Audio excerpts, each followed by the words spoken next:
Alright, this is the main panel in the camp in Jonesville, in the back corner next to the bathroom.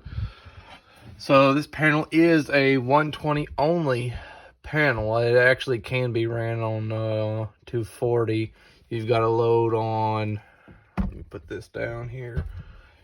You've got a load on this side and you got a load on this side that feed the two sides of your branch circuit. So you've got one here and you got another branch here. So this could be ran in 240, but currently they are series together to be ran on 120 alone.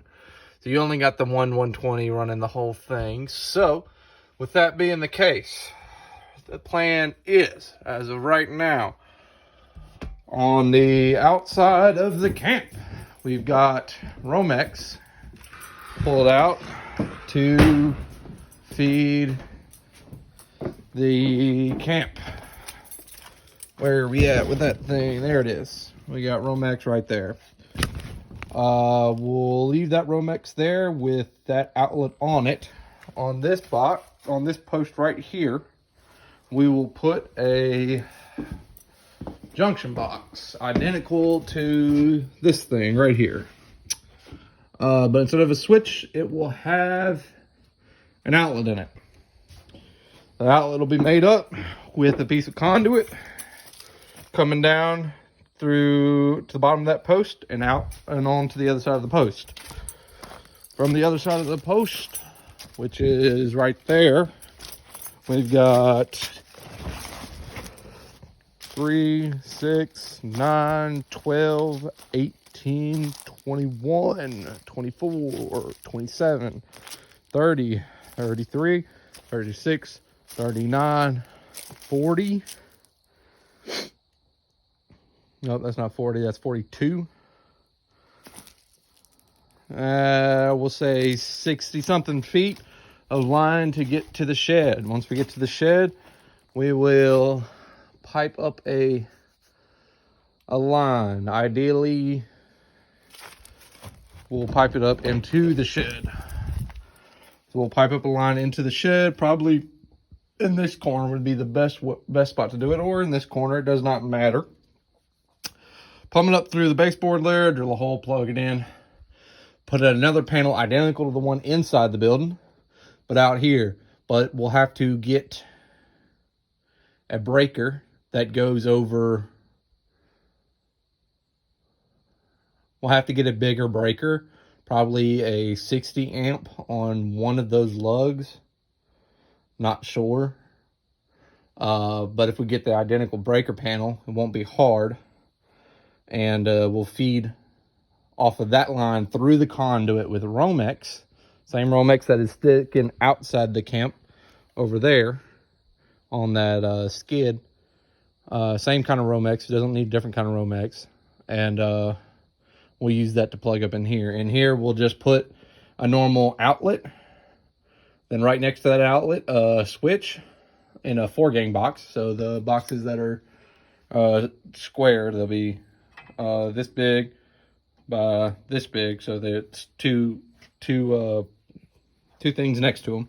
So one side will be a switch, one side will be an outlet, and then off the switch we'll run and we'll put a light right up there above the door. That should give enough light in here. If not, we can run it all the way down halfway, however you want to do that.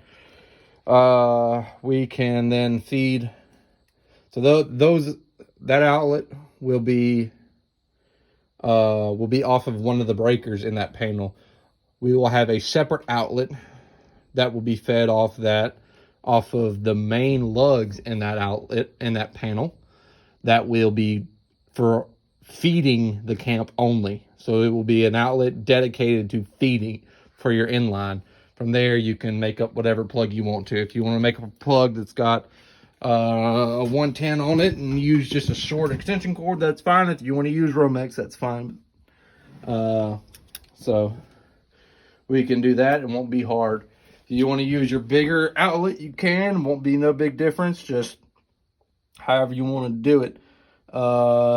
You do have different outlets on that machine.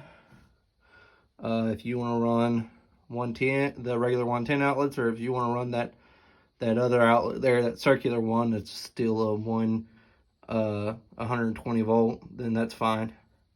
But it does not matter, and it should not be difficult to run any of those.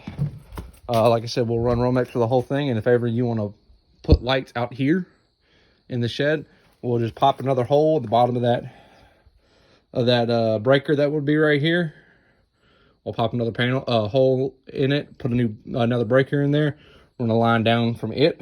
Well, actually, we don't need that switch I was talking about earlier here for the light in here.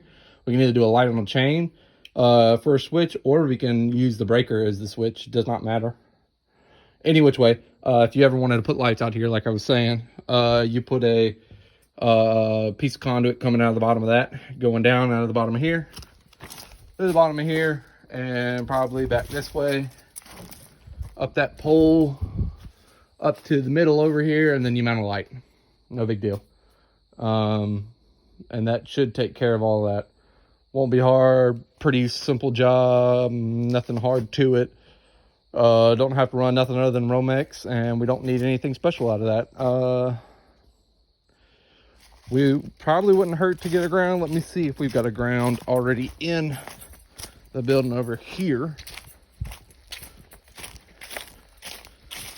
because we may need a new ground over here. But in that case, we can just pull a piece of ground wire out of the Romex. We do have the ground right in here. They're bonded together, so your grounds and neutrals are both on the same thing. So we'll just do the same on the other side, and it won't be that big of a deal. But we'll still have to run a ground to this panel from the other panel, regardless. So we'll just run a full piece of Romex.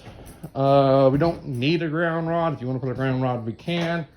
It's not that big of a deal, but should not be hard. We don't have to make it difficult, and we don't have to use that wire that is at the house in the attic that we got out earlier today. It should just be about it. All right. Text me if you got anything.